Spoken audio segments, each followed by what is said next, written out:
আগামী ৩ বছরে প্রায় ৫ লাখ বিদেশি কর্মী নিয়োগ দেবে ইতালি।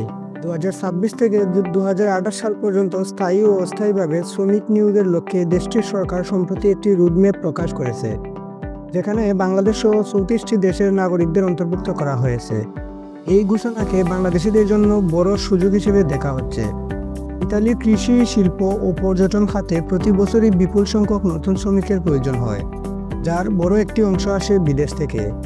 ২০২৬ সাল থেকে ২০২৮ সালের মধ্যে ৪,৯৭,৫৫০ বিদেশি শ্রমিক নেবে ইতালি, এমনটাই জানানো হয়েছে সরকারি গেজেটে।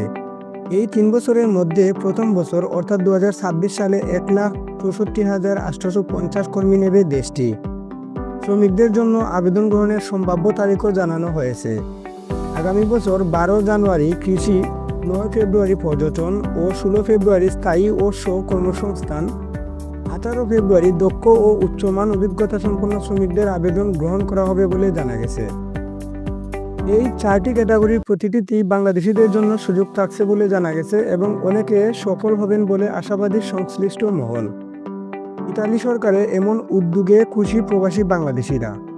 উন্নত জীবনের আশায় গত কয়েক বছরে অনেক বাংলাদেশি স্পন্সর ভিসার মাধ্যমে ইতালিতে যাওয়ার চেষ্টা করেছেন।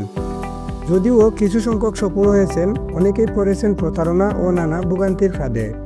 তাই সংশ্লিষ্ট বিশেষজ্ঞরা আগামী বছর আবেদনকারীদের সতর্কতার সঙ্গে পদক্ষেপ নেওয়ার পরামর্শ দিয়েছেন। ইতালির এই উদ্যোগ প্রবাসী বাংলাদেশিদের মধ্যে নতুন আশার আলো জাগিয়েছে।